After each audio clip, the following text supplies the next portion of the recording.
Hey everybody, it's Sean, and I'm back with another part of my collection series. But before I begin, I want to just talk about something. Day before I'm filming this, David Bowie died, and I was actually surprised how sad I was about it. So I thought, in honor of him, I'd put my Changes Bowie record up here, just to kind of honor him in a way. Anyway, let's get on with this. We left off with a little bit on here with my Paul McCartney stuff, but now we're in the BE. So here we go. First up, Jeff Beck Group.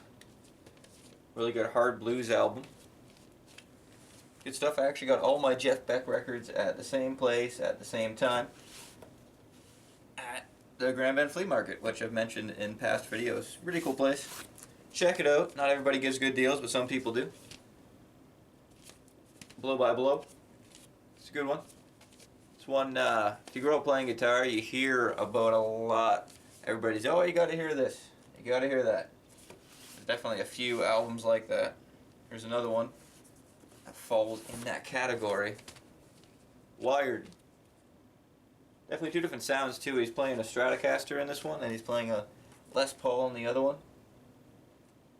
And they're totally different sounding guitars if you don't know anything about guitars.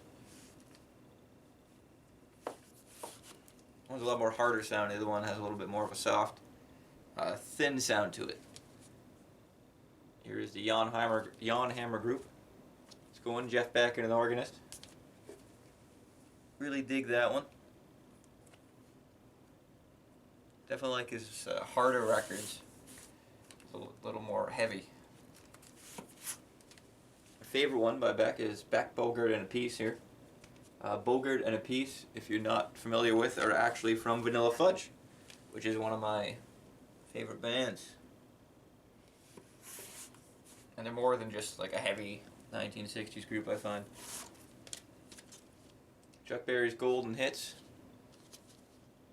Good old Chuck Berry. Rock and roll guitar.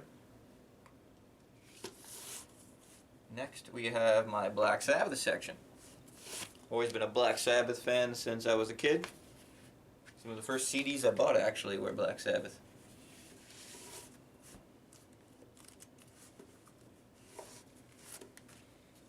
There you go, Paranoid. Good one. Nice gatefold on there. One of the first CDs I ever bought. Sabbath, Bloody Sabbath. It's a good one. Definitely on the later side, but still really good. We sold our souls for rock and roll. It's a neat one. There's a upside down or sideways gatefold. The album's falling apart a bit though, so I gotta be careful with it. Blind Faith. Really, really good album. Probably one of my favorite Eric Clapton involved albums. I've been the biggest Clapton fan. He's just, you hear about him constantly when you grow up playing guitar.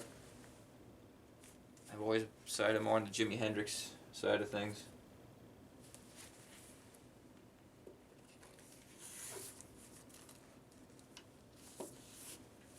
Blue Cheer. For some reason I always wanted to get this album and listen to it when I was a kid. It just seemed appealing. I found out about it at one point. I was like, I gotta get that. But it's not that great. Blue Oyster Cult has the Don't Fear the Reaper song on there. I actually like it legitimately, not just for the cowbell joke.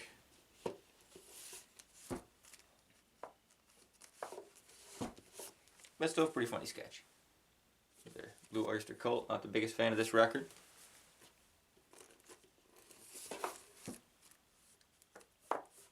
Have Buffalo Springfield.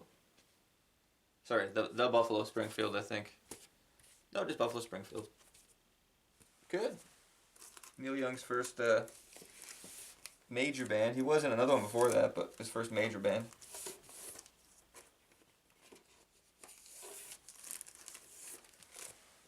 Canned Heat actually saw these guys live about 2 years ago. Really good. They're a Canadian band too, if you didn't know. And also, if you're not familiar with the name, they're the band that opens. Well, it's the first band I think you hear in Woodstock. The Going Up the Country song with the high voice and the flute. That's them. Cat, you saw these guys on my first vinyl pickups video if you watched that. If not, I might put a link into it at the end of it to click onto. Cat obviously leads into Cat Stevens. I've always been a big Cat Stevens fan. And I have a few records to show for it.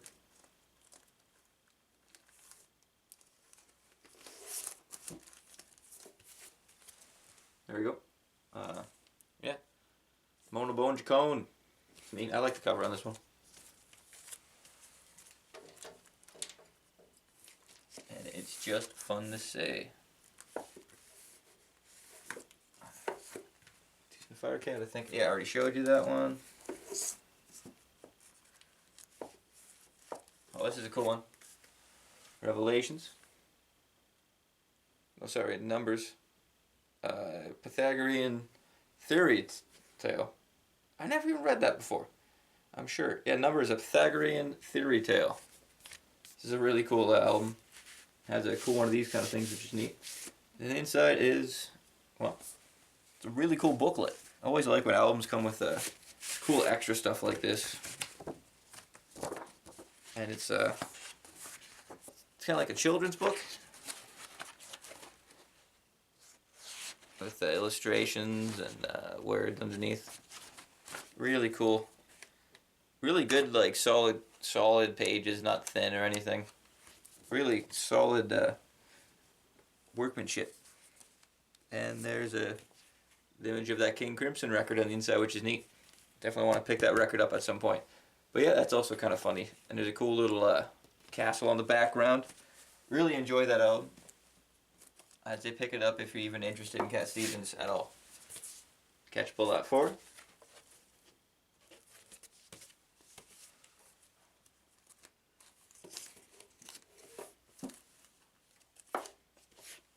T for the Tilleman. That's a good one. I had this as a tape growing up. And yeah, it's good tape. Actually, the tapes I got out of the basement, they were my father's, and there's a bunch of good bands I learned off that. Blind Faith, for instance, Paul Simon, Graceland, and that one, they were all in there, and I learned about a lot of bands through that, which is really cool. Climax Blues Band.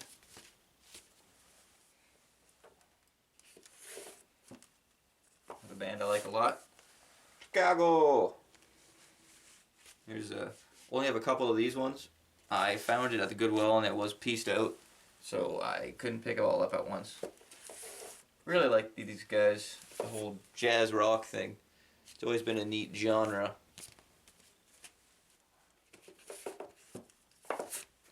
Clapton, 461 Ocean Boulevard. Neat one. It's Clapton. I Shot the Sheriff's on here. Bruce Cockburn. Cool gatefold in there. I like this theme of it.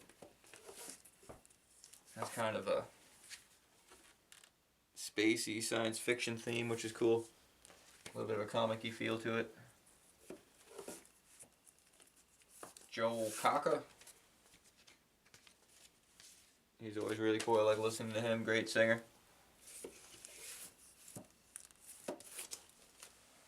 Greatest Hits. And this is actually a UK import, which is really cool. It's on Pickwick Records. Oh, it's distributed by Pickwick Records of Canada. Kind of funny. There's a sticker that was put over it initially there. That's neat. I have a couple of these UK imports there. They're neat. I always like picking them up when I can.